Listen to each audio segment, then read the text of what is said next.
Hey there. I think that the title of this video probably says something to do with marshalling, and that's what I'd like to get to. And what I'm doing here is sort of the first step in trying to design a kind of a thread-saved message queue where you can post messages and they get put on a queue, and later some other thread dequeues them. In fact, the ones with the stars here are all occurring in the same thread. See, those are dequeuing messages that were posted by other threads, like this one here, right? And here it is being dequeued, and each of these threads has a limited number of messages, so they should run out. When they do run out, so I'm waiting on all of them. My wait should complete, and then I will stop the thread that dequeues the messages and quit, and everything should be fine. No asserts nothing, I hope. Well, I did have a few problems with the asserts. Now it should be almost done. One of them quit already. It'll say thread quit. I don't know how many are left. I can break in and find out. Here's one quitting, see? 2A4. It's also traced out here.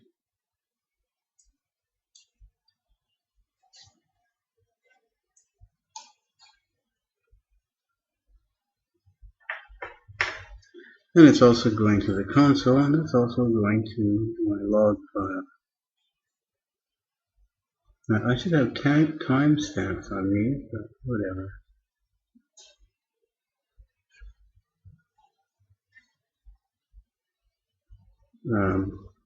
Yeah, no, how does that work? You see, before when we did marshalling, actually there were two instances where we looked at it.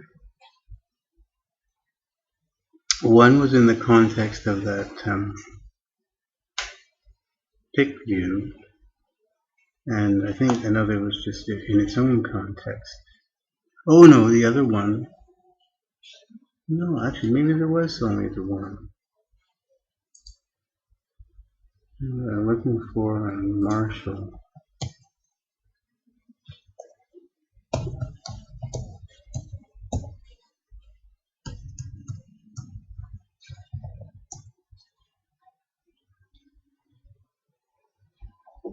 There was a project called Marshall. Let's see, I'm sort of wiggling my way in here. CPP intro, have they put SO? So there was this thing where I demonstrated how the marshalling idea works. And CPP intro for some reason. And then there was this marshal, which just sort of simplified the process by adding some macros and things. Marshaled call, and then we used it in PickView in order to have this mode 13 window, I guess. No, not the window. Well, maybe there was a window, I don't know. These are structure. No, these are callbacks that are parts of structures. But here, see, set pixel v is something that one wanted to be called in the context of the drawing area, of the drawing thread. How's my thing doing? Oh, it quit. What are we now? It quit, no memory leaks, nothing. Now, that's kind of astonishing that that would work.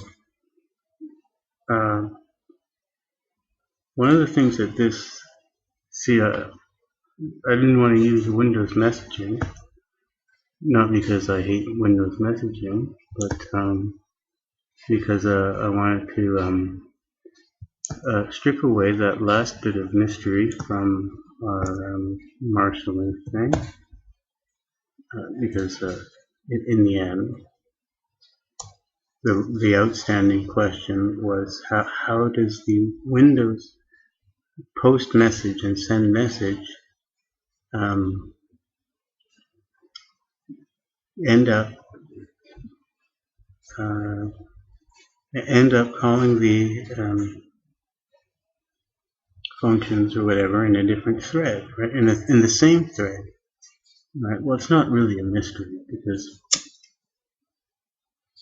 the thread that services the posted and sent Windows messages is one that you set up on your own, and you set up a loop called the message loop, and that's in one thread, right? But still, there's the complexity of multiple thread access to that queue. Now, I don't know if it's visible in that project.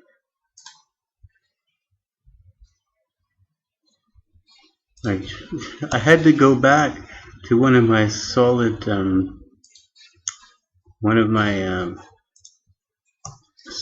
restore points because suddenly I couldn't open up videos in Virtual Dub that were H.264, and I know it was working, but it wasn't working. I had a restore point from like 2 months ago, which I went to. It's called Codec Harmony or something. Let's see now. Okay, I think it's the right answer. Then what I gotta do is delete it. See how it kind of got the answer at the end there, but it still won't really be in sync for a little while. But it's looking better. Okay, acquire access to this. Release access to. Okay, so this is something to do with a linked list, it looks like.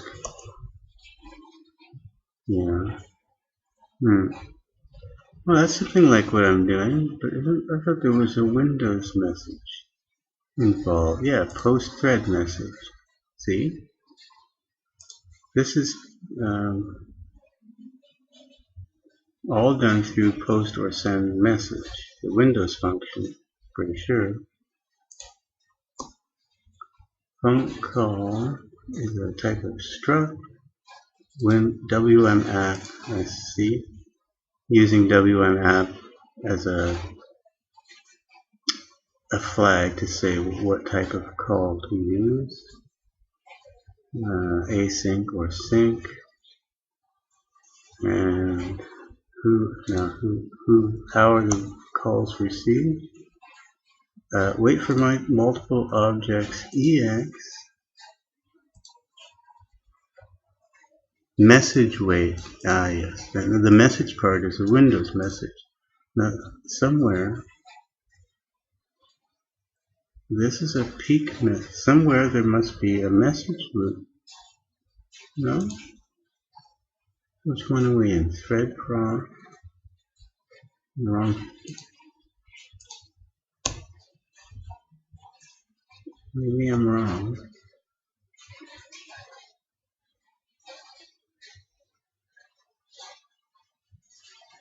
delete invoked calls. I was trying to make something crash. Anyway, it's not important. Typically, one uses a Windows message queue because that's the easiest thing to do. And in one thread, there would be, we do it all the time. You might have a window, right? And then there's something called a Modeless Dialogue. I even have something called a Modeless Dialogue class, which is in TS Windows, which is not in here. I can take these projects out now, which is really speeds up development. So I'm splitting this up. And once they're built and they're sort of in sync, and I don't really need to look at the particular headers, then I can take them out of the project space. Oh, dialogue, again, dialogue. Now, Modeless Dialogue is a dialogue and a thread, right? And what does the thread do? Windows message loop. It's a message loop, right? While get message not equal to 0, process dialogue message, translate dispatch message. Now that is the thread. This, well, it may not be this thread precisely, but these translate and dispatch are done in a single thread, right? The getting of the messages is obtained by some, synchronous operating system, not synchronous, synchronized, I guess, operating system in queuing of messages. Right? If two threads try to add something to the queue, they can't do it at the same time. So somebody's got to wait. Well, I wanted to take that mystery away and just do it. And it also gives me a chance to show you or explain and use a Semaphore object. A Semaphore object is kind of a strange thing. I think that you can actually build all of the other synchronizing objects from a semaphore, and it works like this. If I can find out where it creates, is in the header file.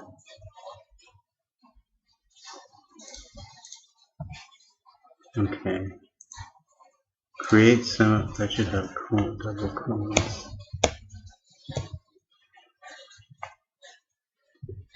What a semaphore is a kind of thread safe count, like a number that can be increased and decreased, and the way that it's increased and decreased is thread safe. The way that the number is decreased is by waiting on it. So in fact, I had something wrong about this, which I just corrected. And it actually caused an assert to go off. Oh, come on, help. I was testing to see if the semaphore was currently signaled, but you're not allowed to do that. Because when it's like a mutex object, waiting on it affects its value. If the wait succeeds, see, I'll tell you down here, and all this access stuff, but the important bit Okay, the semaphore object is signal when the count is bigger than or equal to 0, and non-signal when 0. It can never be negative. It can start with an initial count. Each time a waiting thread is released, because of the semaphore signal state, the count is decreased by 1. So you can see that, for instance, if the maximum count of the semaphore was 1, so it could either be 1 or 0, right? Then it goes from signaled to non-signaled when a wait succeeds, right? If it's, say it's 1, if it's 1 and a bunch of threads are waiting on it, and one of those waits happens to randomly succeed, then the count goes to 0 and it's in the unsignaled state, and only that one thread will be allowed in, right? Now to bump the count back up again, you have to release it. There's something called release, and basically that's, lock and unlock. When you release it, you put the count up to 1 again, and another thread, which may be waiting on the same semaphore, would then be allowed, past whatever boundaries are set up by it. And that would be mutual exclusion for all threads. So that's a mutex right there. It's also, in that same case, it's a settable auto reset object, right?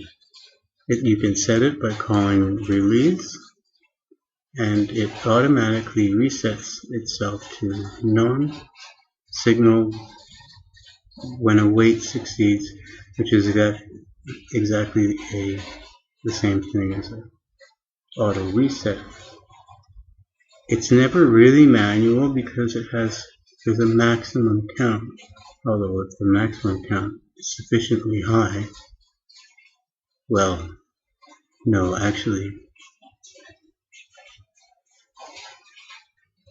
a manual reset object is something different. A manual reset object is like a bool, like a thread-safe bool, right?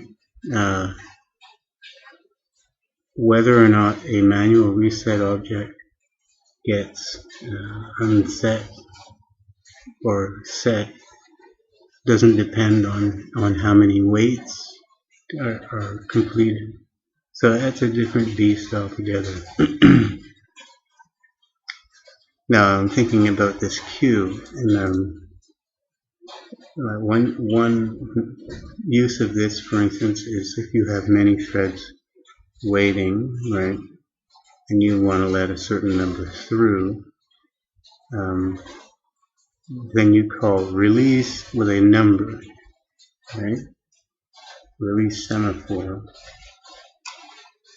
Release how many do you want to release, and that would allow a number of threads waiting on the semaphore to succeed in their waits, decrementing the count, each of them decrementing the count until it goes to 0.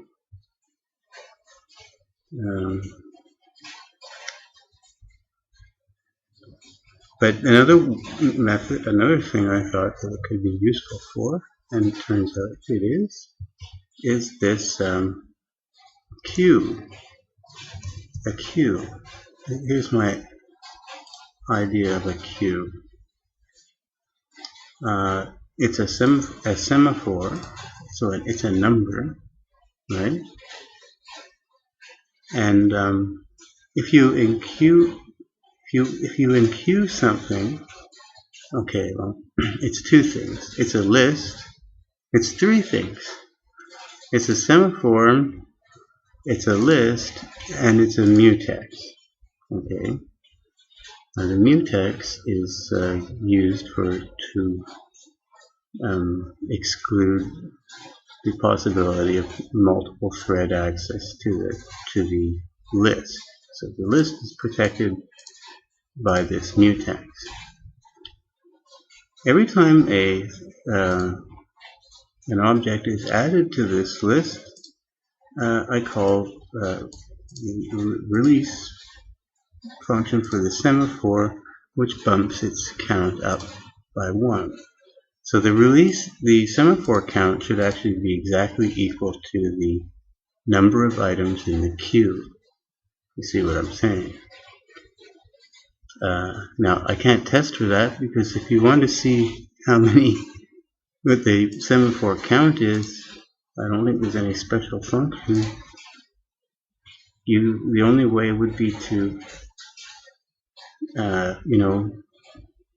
see how many weights it'll satisfy, but that modifies the object. Of course, you could push them back.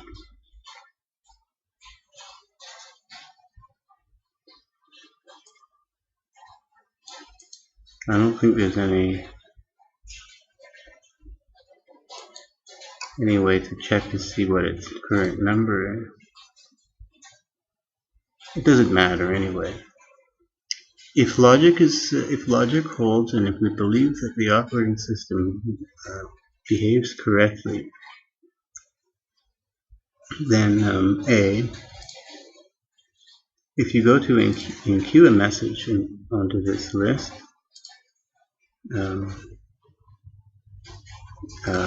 well, this macro tries to lock the mutex object that's associated with the list. Now there's no test for failure, it just tries to lock it. I don't know if I got a timeout or something. It's one of these objects. Infinite. Okay, that's good. MX lock is infinite for weight. And try lock, you can specify a timeout. I made this similar to critical section, which has try lock.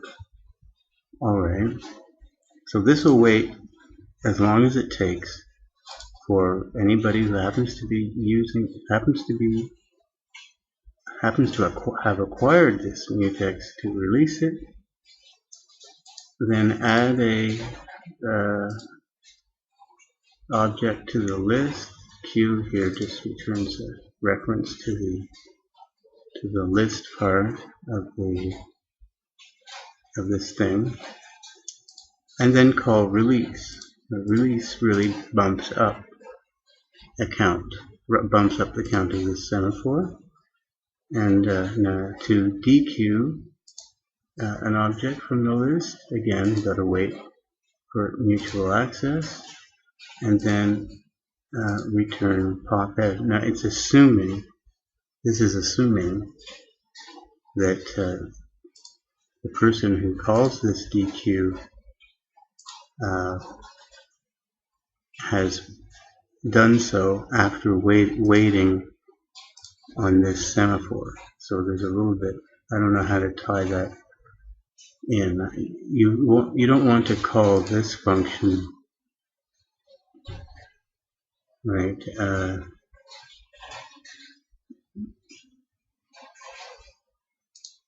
and have the wait included here, right? That seems a little dangerous, and for a number of reasons. And you don't necessarily maybe want to dequeue the message. I'm not sure. But anyway, this is a quick hack, but it works pretty good. So in somebody who's dequeuing, there's a dequeuing thread. The dequeuing thread has a queue, in this case of strings. And the thread proc calls queue wait. Wait any means wait for this or this to become signaled.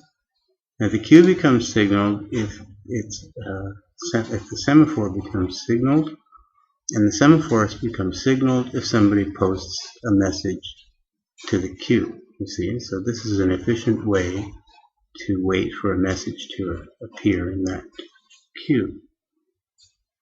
So if the reason happens to be self-signaled, that means queue is signaled, then I go and dequeue a message, right, and print out the message I got, and I happen to have this keyword will cause it to quit. Otherwise, if param is the parameter to this function, the quit signal, if that was the reason, then return. I don't really need this, because if that's true, then it's going to loop around back here, right, and quit. Now, it could be more efficient. It could, if that wait is satisfied, right, it could keep testing if MQ is set, right, and keep dequeuing messages as long as that's true, right.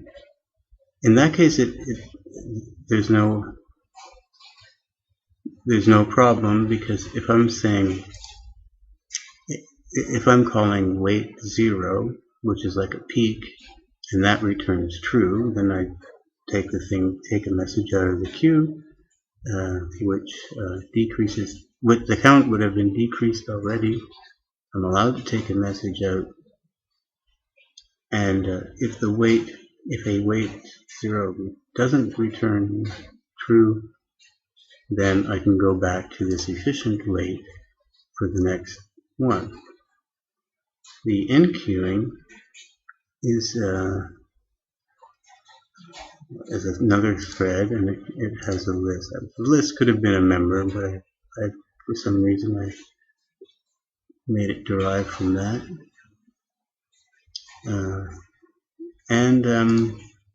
I want to randomize it a bit, so I added a little timer in here. And it takes as a parameter the queue, not the queue itself, but the thread that maintains that queue. If I called it queue, I could have called it queue thread. And that's passed in the constructor here. It's a reference.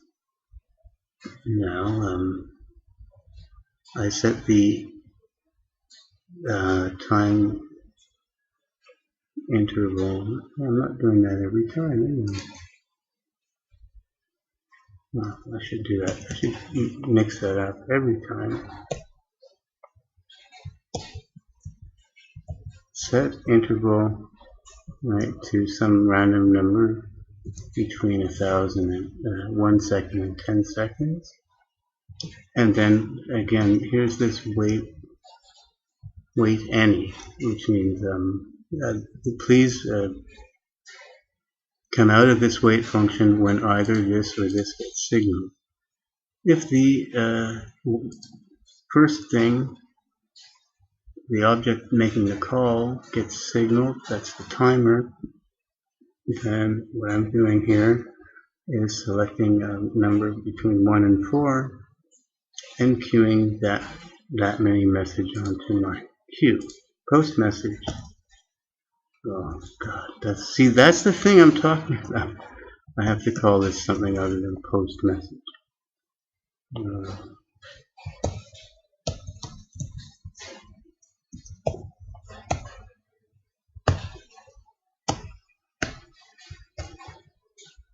Those number defines are evil,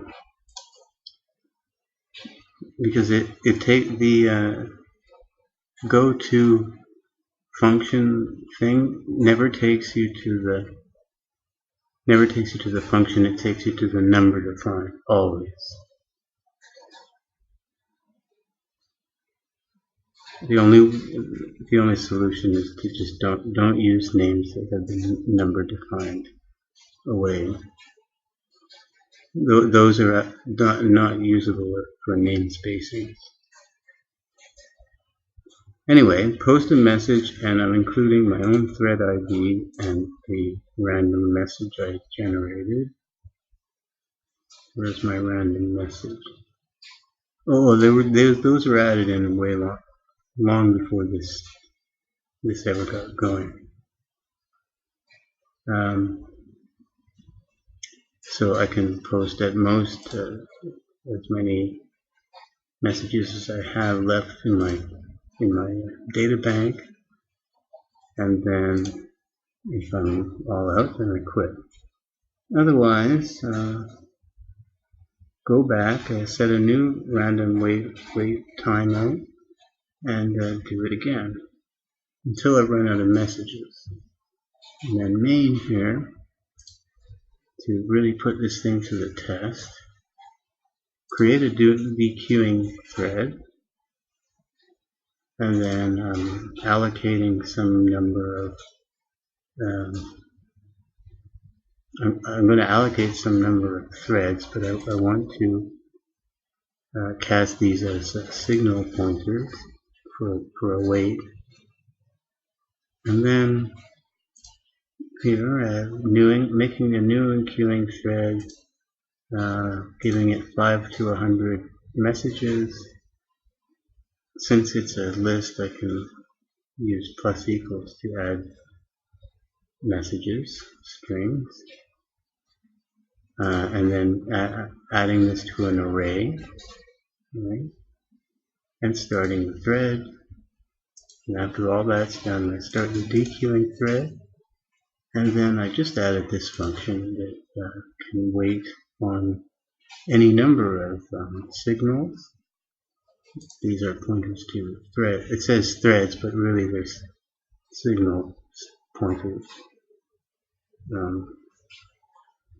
So if I wanted to go really crazy, I could do that. So I'd have one guy dequeuing and 50 of them, 50 threads tossing up messages.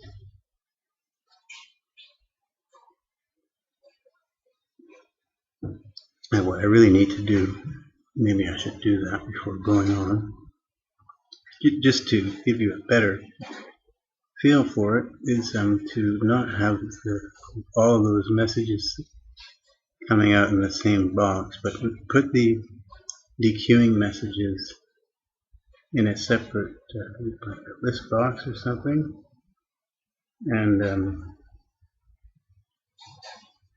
then you'll see, maybe get a better feel for the normalizing effect of having this sort of queue. Okay, so you can't really tell here what's going on. Now why don't I do that? I'll hit pause. It's getting there. It's getting there. The dialogue's coming up. Can't read the messages because the font is too small.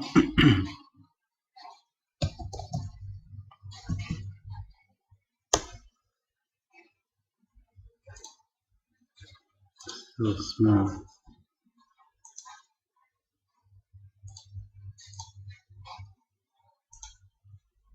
It's better. Now this thing is happening that always happens, and I never understood why. But I think I have something. Add string.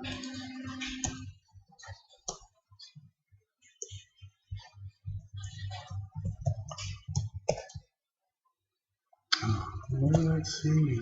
Set curve self. Something like that. I have I don't. So that's why sometimes you want the project in there so you can look something up.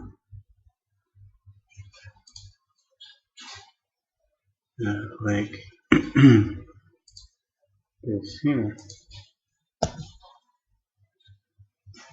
I want to add a string and I want it to be on the bottom. Set top index flow.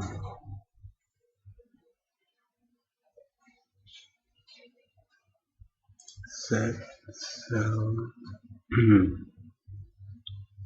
Why don't I have a bool here? Scroll to the bottom.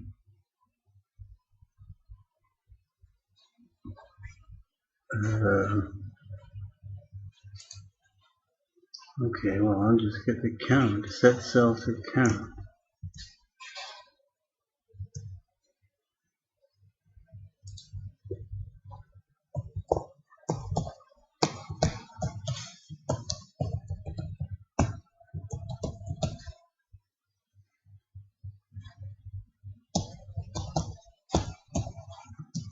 Maybe that'll do it. It's using my another thread. My Modeless Dialogue. I don't need to do anything here. Just return false. In fact, I don't even want that. I don't want that button. Well, but escape will still get me out. That doesn't matter. But at the end, I should kill the dialogue.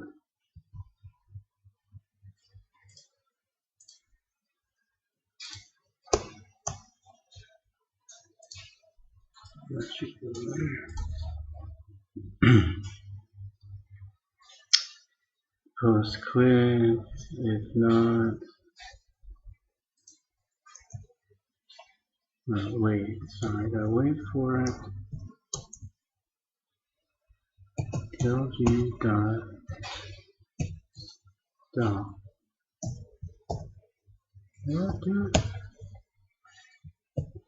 That's what I'm supposed to do. End dialogue or something. I think that's the right one. Oh, with a return code. So since this is public, that's got to be protected. Oh, now it's got to rebuild this. I didn't change anything. I changed things that depends on. Okay, here it's, oh, it doesn't do it. I want it to go to the bottom. Hang on, I'll find out how to do it. Okay, that seems to be doing it, I think. Maybe not.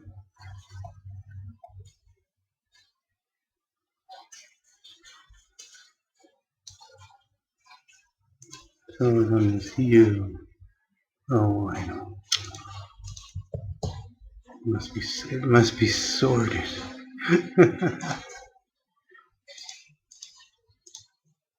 Not sorted, please.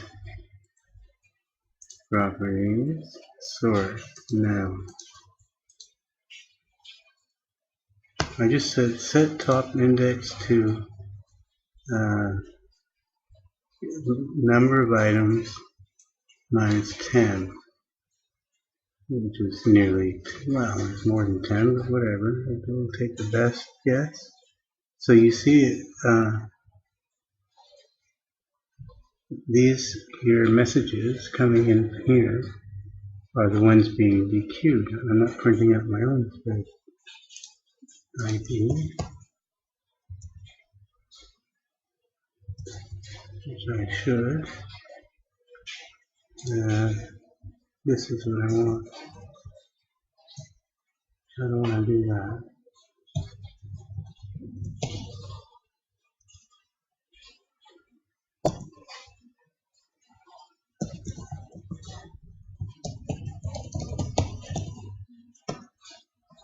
I've got the right number of brackets. Looks like it. So this would show my thread ID and the string passed in, which happens to contain the thread ID of the queuing thread, and so you'll see that. Although this thread ID will be the same, the originating thread will depend on which one sent the message. And it all gets sorted out and it all takes place in the same thread.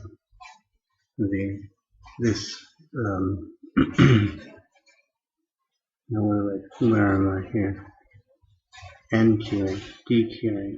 This add string actually sends it off to another thread, but good enough. That part uses Windows messaging, but this part doesn't.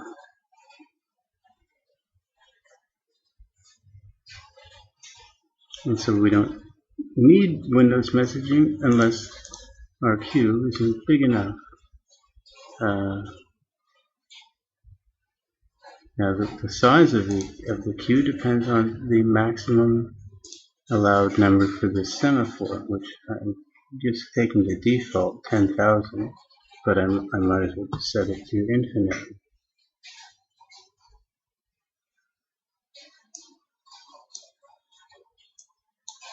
So all of these messages are coming into the same thread. The message itself, here they are, being posted by various threads, come from different threads, and they're coming in the same order. If there was some way to pause this, how do I pause this? Oh, there, I paused it. I didn't pause the threads though, they're still going. Huh. How did I get it going? Thanks. Now you see I had to dequeue all those really quickly. They were bunching up. No, they would have been. I think that was a quit. I've started out with 50 here. I could, if I wanted to in this dialogue, I could print out how many threads are still alive. Because, well, I guess, oh, no, that one was quick. But it doesn't send any message to the receiver that it's quick. But it could say that. And that could be put in here. So there you go. You see how this is a great big mess. All sorts of things coming from different threads. And this has normalized the receiving of those messages so that they can be handled in one thread and no danger, right, of multiple thread access. If I want to use if this is part of a larger structure and I want to use the data of the members of that structure, if I do that, if I do that usage part only within this marshalling thread, then there are no threading issues and I can do whatever I like safely, just like WinProc. Essentially, it's invented a WinProc. So now to turn this into a real marshaller, it's simply a matter of generalizing this message from a string to any kind of message which might instruct, the receiving class to maybe call a function like add or something, just like we did before. Now, I'm not going to try to find a general solution. I think the better approach has been proved over and over again is to just do it the dumb way first, make up for the math thing an explicit struct for each call, right? And see if we see any sort of patterns of ways we might simplify it. Well, a lot of them have died off. So I should be printing out how many are left. Now the key is that it should quit. If the counting is wrong, with the semaphore and the dequeuing and all that, then the program won't quit.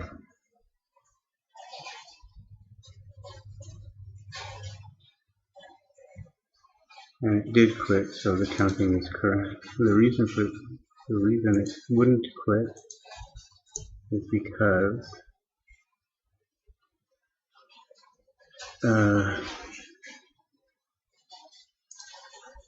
this thing here, right, dequeuer, exits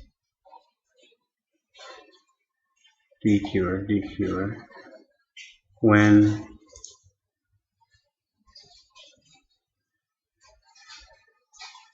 either a quit string is sent. Oh, I guess it doesn't really show it, does it? Well, but the reason I send a quit string is because all of the threads have finished sending their messages, right? So they would have to die properly.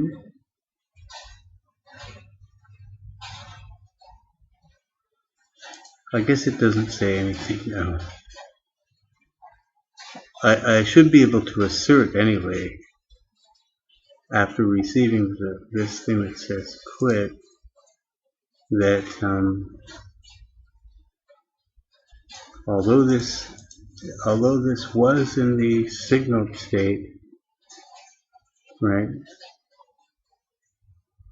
It's the semaphore count ought to be 0 on this line, because the list. I should be able to assert that the queue is empty. There are no more messages to dequeue, right? And also that it's count. Although I guess I can test it. If it's 0, it's not supposed to go to. If I do a wait 0, that should come back with timed out, I think. Yeah, something like that. Anyway, let's sort that out. So you see, I'm getting there. This will become the base. This queue will become the basis of a messaging system that will allow for the marshalling of calls for one of my device thingies into a single thread, and hence allow for multiple thread usage of one of these objects. You know, they don't actually have any data at the moment, but they could. And that's important for RPC. If it's an RPC server, typically the object will be used by many threads, each thread having its own, each client having its own thread, right? But compartmentalized on this side, the calls pertaining to a particular client are in sort of like in their own little apartment, and any replies are known to go to the client that belongs with that thread. Anyway, that's where I'm going.